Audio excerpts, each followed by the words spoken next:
সেখানে দেখা যাচ্ছে যে বিএনপি ভালো করেছে, কিন্তু জামাত ইসলাম এই আসনগুলোতে কিন্তু ভালো করেনি। খুলনায় আমাদের senior staff reporter Atiar Parvez আছেন। ওনার কাছ থেকে আমরা জানতে চাইবো যে খুলনায় যে আসনগুলো আছে, খুলনা জেলায় যে 6টা আসন, এই বিষয়ে ওনার যদি একটু সংক্ষেপে যদি আলোকপাত করেন যে কোন দলের কি অবস্থা কোন আসনে। খুলনার যে 6টি সংসদীয় আসন রয়েছে, এই 6টি আসনে যদি একটু পেছনের দিকে তাকাই, একটু পেছনে ফিরে যাই, তাহলে 91-এর যে নির্বাচন, সেই নির্বাচন থেকে 2024-এর যে নির্বাচন, এই 8টি সংসদীয় যে নির্বাচন অনুষ্ঠিত হয়েছে, সেই নির্বাচনগুলোতে আমরা যদি একটু আলোকপাত করি তাহলে দেখব যে সেখানে এই 6টি আসনের মধ্যে আহ অধিকাংশ সময়, বিশেষ করে 91 থেকে 2008 পর্যন্ত, যদিও এর ভিতর দুটি সংসদীয় নির্বাচনে ভোট বর্জন করেছিল বিএনপি এবং জামাত ইসলাম, সেখানে দেখা যাচ্ছে যে বিএনপি ভালো করেছে, কিন্তু জামাত ইসলাম এই আসনগুলোতে কিন্তু ভালো করেনি। যেহেতু এই নির্বাচনে আওয়ামী লীগ নেই, আওয়ামী লীগের বিষয়টি আলোচনায় আনতে চাইছি না। বর্তমান যে সংসদ নির্বাচন অনুষ্ঠিত হতে যাচ্ছে, এই 6টি আসনের মধ্যে যদি দেখি, এক আসনে, খুলনার এক আসনে বিএনপির যে প্রার্থী আমির এজাজ খান, তিনি বিগত কয়েকটি নির্বাচনে সেখানে মূলত ওই আসনটি আওয়ামী লীগ আহ, আহ, বারবারই কিন্তু ওই আসনটিতে আওয়ামী লীগ নির্বাচিত হয়ে আসছে। এখনো পর্যন্ত ওই আসনে বিএনপি নির্বাচিত হতে পারেনি, কারণ ওখানে একটি ভোট ব্যাংক রয়েছে, সেটি হচ্ছে হিন্দু সম্প্রদায়ের। বাট আমরা দেখেছি যে প্রতিদ্বন্দ্বিতায় ভালো অবস্থানে ছিল আমির এজাজ খান। এবার যদি আমরা ভোটের হিসাব যদি একটু করি, সেখানে মাঠ পর্যায়ে কয়েকবার আমি সেখানে নিউজ করার জন্য গিয়েছিলাম। সেখানে এবার তার প্রতিদ্বন্দ্বী প্রার্থী হচ্ছে জামাত ইসলামের যে প্রার্থী।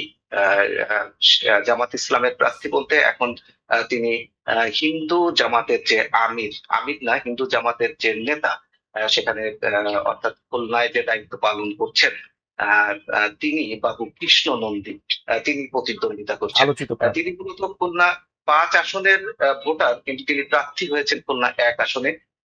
যদি দেখা যায় যে আসলে তাকে দিয়ে যতটা আলোচনা হচ্ছে, কিন্তু তিনি ওই এলাকায় ওইভাবে আসলে জনপ্রিয় না। বা ওই এলাকার হিন্দু সম্প্রদায়ের বিভিন্ন সময়ের যে সমস্যা, বা তাদের যে পাশে দাঁড়ানোর যে বিষয়টি, সেটি কিন্তু তিনি সেই পর্যায়ে কখনো তিনি যাননি। তিনি মূলত 5 আসনের এলাকার বাসিন্দা, এবং সেখানেও কিন্তু তিনি হিন্দু সম্প্রদায়ের প্রতিনিধিত্ব করেন এমন কিন্তু আমরা কখনো তাকে দেখিনি। মূলত তিনি হিন্দু সম্প্রদায়ের লোক হয়ে জামাতের প্রার্থী হওয়ার কারণে কিন্তু আলোচনার বিষয় হয়ে দাঁড়িয়েছে। অর্থাৎ ওই আসনে এখন পর্যন্ত আমরা যতটুকু পর্যন্ত জানতে পারছি, সেখানে আমির এজাজের সাথে তার যে প্রতিদ্বন্দ্বিতা হবে, কিন্তু শক্ত অবস্থানে আমির এজাজ খালি রয়েছে। আর খুলনা 2 আসন, এই আসনটি মূলত বিএনপির আসন। এই আসন থেকে সাবেক প্রধানমন্ত্রী বেগম খালেদা জিয়াও এই আসন থেকে এমপি নির্বাচিত হয়েছিলেন। এই আসনে আহ, এখন যে প্রার্থী রয়েছে নজরুল ইসলাম মঞ্জু, এবং তার প্রতিদ্বন্দ্বী প্রার্থী মূলত জামাতে ইসলামের শেখ হেলাল হোসাইন, জাহাঙ্গীর হোসাইন জাহাঙ্গীর হোসেন হেলাল। হেলাল। আহ, কারেক্ট। তো এই দুইজনের মধ্যে যে প্রতিদ্বন্দ্বিতা, এখানে আসলে খুব বেশি শক্ত অবস্থানে নেই কিন্তু জামাত ইসলামের প্রার্থী জাহাঙ্গীর হোসেন হেলাল। কারণ এটি আসলে বিএনপির ঘাঁটি হিসেবে, দুর্গ হিসেবে কিন্তু পরিচিত বা বিবেচিত। খুলনা 3 আসনে সেখানে সমীকরণটা একটু জটিল, কারণ সেখানে বিএনপির প্রার্থী হয়েছেন রকিবুল ইসলাম বকুল, তিনি কেন্দ্রীয় বিএনপির ছাত্র বিষয়ক সম্পাদক। সম্পাদক। এই আসনে আমরা লক্ষ্য করছি 11 দলের যে আগের যে সহযোগী দল ছিল ইসলামী আন্দোলন, সেই ইসলামী আন্দোলনের জোট থেকে বেরিয়ে আসার পরও তারা আসছে, এবং তাদের কিন্তু প্রার্থী সেখানে রয়েছে।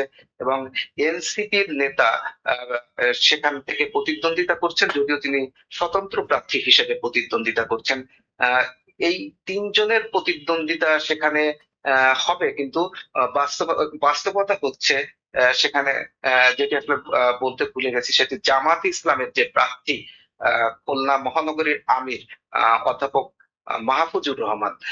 তো প্রতিদ্বন্দ্বিতা মূলত এই তিন প্রার্থীর মধ্যে হবে, অর্থাৎ বিএনপি, জামাত ইসলাম এবং ইসলামী আন্দোলন। ইসলামী আন্দোলনের ওই আসনটিতে বেশ ভোটার রয়েছে, তাদের কর্মী সমর্থকও রয়েছে। তবে মূল প্রতিদ্বন্দ্বিতা দেখা যাচ্ছে এই তিনজনের মধ্যে হলেও শক্ত অবস্থানে রয়েছে কিন্তু সেখানে বিএনপির প্রার্থী রকিবুল ইসলাম বকুল। খুলনা 4 আসনে খুলনা 4 আসনে আজিজুল বারী হেলাল ধানের শীষের প্রার্থী, এবং তার সাথে প্রতিদ্বন্দ্বিতা করছেন মাওলানা সাখাওয়াত হোসেন, উনি 11 দলীয় জোটের প্রার্থী। সেইখানে মূলত আহ, আমরা যত দূর পর্যন্ত দেখেছি সেই মাঠ পর্যায় থেকে, সেখানেও আজিজুল বারী হেলালের অবস্থান খুব শক্ত। সেখানে মাওলানা সাখাওয়াত হোসেন খুব বেশি প্রতিদ্বন্দ্বিতা সেখানে গড়ে তুলতে পারবেন এমনটি কিন্তু আভাস পাওয়া যাচ্ছে না। খুলনা 5 হচ্ছে সবচেয়ে আলোচিত বিষয়। খুলনার এই 5 আসনে হাই ভোল্টেজ দুই প্রার্থী রয়েছেন। সেটি হচ্ছে আহ, আহ, জামাত ইসলামের সেক্রেটারি জেনারেল অধ্যাপক মিয়া গোলাম পরোয়ার, তিনি প্রতিদ্বন্দ্বিতা করছেন। তার সাথে প্রতিদ্বন্দ্বিতা করছেন আলহাজ আলী আসগার লবি।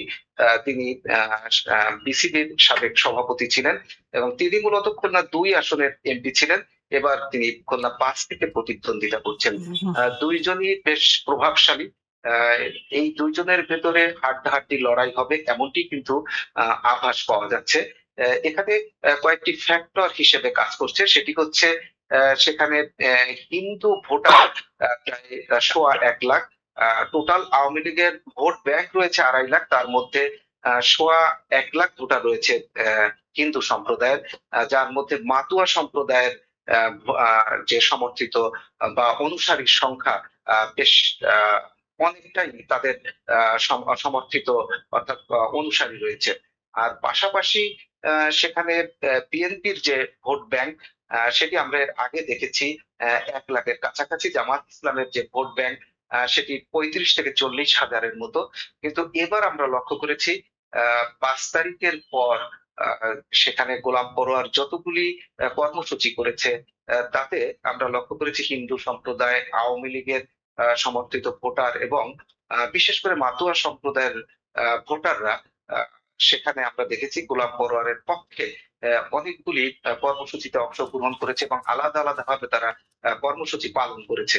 কিন্তু তারেক রহমান দেশে আসার পর আমরা লক্ষ্য করছি যে মাতুয়া সম্প্রদায়ের দুইজন প্রার্থী বাগেরহাটে হওয়ায় তার একটি প্রভাব কিন্তু খুলনা 5 আসনে এসে পড়েছে এবং সেখানে কিন্তু এখন হিন্দু সম্প্রদায় এবং মাতুয়া সম্প্রদায়ের যে কর্মী সমর্থক বা ভোটার রয়েছে, তারা কিন্তু এখন আমরা লক্ষ্য করছি আলী আসগার লবির পক্ষেও কাজ করছে এবং কয়েকটি কর্মসূচিতে তারা অংশ নিয়েছে। সেখানকার যারা খুব প্রভাবশালী এবং হিন্দু সম্প্রদায়ের প্রতিনিধিত্ব করে এমন লোক আমরা কিন্তু দেখছি যে আলী আসগার লবির পক্ষে অবস্থান নিয়েছে। এবং দুই প্রার্থী কিন্তু একজন আরেকজনের বিরুদ্ধে অভিযোগ করছে কালো টাকার ছড়াছড়ির বিষয় নিয়ে। সামগ্রিকভাবে এই আসনটিতে আসলে পূর্বাভাস করা খুব কঠিন। এই আসনটিতে প্রতিদ্বন্দ্বিতা হবে হাড্ডাহাড্ডি, এমনটি কিন্তু বোঝা যাচ্ছে। এরপর রয়েছে খুলনা 6 আসন। খুলনা 6 আসনে যদি আমরা একটু পেছনের দিকে তাকাই তাহলে দেখবো যে এই আসনটিতে পালাক্রমে আমরা দেখেছি আওয়ামী লীগ, বিএনপি এবং জামাত ইসলামের থেকে সেখানে কিন্তু নির্বাচিত হয়েছেন প্রার্থী সংসদ সদস্য হিসেবে। এবার আমরা সেখানে দেখছি বিএনপির যিনি প্রার্থী হয়েছেন মনিরুল হাসান বাপ্পি, তিনি মূলত ওই এলাকার ভোটার না, তিনি রূপসার ভোটার, তিনি সেখান থেকে প্রার্থী হয়েছেন। সেই দলের ভেতরে এমনিতেই সেখানে এক ধরনের গ্রুপিং ছিল, সেই গ্রুপিং এর ভেতরে তিনি প্রার্থী হওয়াতে গ্রুপিং এর জায়গাটি কমলেও সেখানে কিন্তু জামাত ইসলামের বেশ এক শক্ত অবস্থান কিন্তু সেখানে রয়েছে। বিশেষ করে কয়রাতে জামাতের অবস্থান খুব শক্ত, পাইকগাছাতে বিএনপির অবস্থান আহ ভালো, কিন্তু পাইকগাছার ভোটার সংখ্যা কম, কয়রার ভোটার সংখ্যা বেশি। তো সামগ্রিকভাবে এই আসনটিতে খুব সুবিধাজনক একটি অবস্থানে কিন্তু জামাত ইসলামের প্রার্থী রয়েছে। অর্থাৎ খুলনার 6টি আসনের মধ্যে 2টি আসনে জামাত ইসলামের প্রার্থী বেশ শক্ত অবস্থানে রয়েছে, অন্য 4টিতে বিএনপি খুব ভালো অবস্থানে রয়েছে। নাবিল ভাই, ধন্যবাদ। আমি এবার একটু স্টুডিওতে ফিরতে চাচ্ছি। মহিবুল্লাহ মহিব, আপনি প্রায় খুলনা বিভাগের 8টা জেলা সফর করে এসেছেন, গতকালই আপনি ফিরেছেন।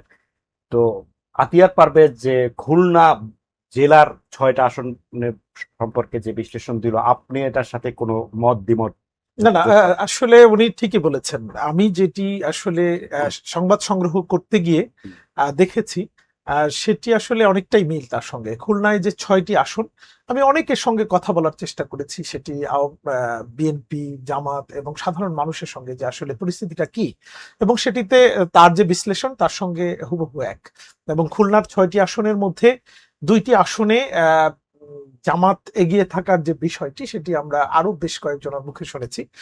জামাত যেটি করেছে যে নির্বাচনী শিডিউল ঘোষণার আগ থেকেই কিন্তু তারা নারী কর্মীদেরকে তারা কিন্তু খুব স্ট্রংলি প্রত্যেকটা ডোর টু ডোর পৌঁছানোর চেষ্টা করেছে। এবং আমরা এর আগেও যে 3টি নির্বাচন, বিশেষ করে 14, 18 এবং 24-এ যেটি আমরা দেখেছি যে মানুষের কাছে গিয়ে ভোট চাওয়া, এটির কোনো ট্রেন্ড আমাদের চোখে তখন পড়েনি। কিন্তু এবারে কিন্তু জামাত বিএনপি সমান তালে কিন্তু বাড়ি বাড়ি যাচ্ছে, মানুষের ভোট কিভাবে আনতে হয় সেটিকে তারা মানে আগ্রহ তৈরি করার চেষ্টা করছেন। এবং এবারে জামাতের কয়েকটি সমাবেশে আমার অংশগ্রহণ করে আমি যেটি দেখলাম, যে অতীতে এটি আমার চোখে পড়েনি যে জামাতের কোনো সমাবেশে নারীদের অংশগ্রহণ, কিন্তু আমি কুষ্টিয়া থেকে শুরু করে প্রত্যেকটি জেলায় বিপুল পরিমাণ নারীদের অংশগ্রহণ আমি দেখেছি। তো স্বাভাবিকভাবেই অন্যান্য জেলাগুলো নিয়েও যখন আলোচনা আসবে তখন বলবো। তবে খুলনায় 2টি আসনে যে জামাত বেশ শক্ত অবস্থানে রয়েছে, সেটি নিঃসন্দেহে বলা যায়।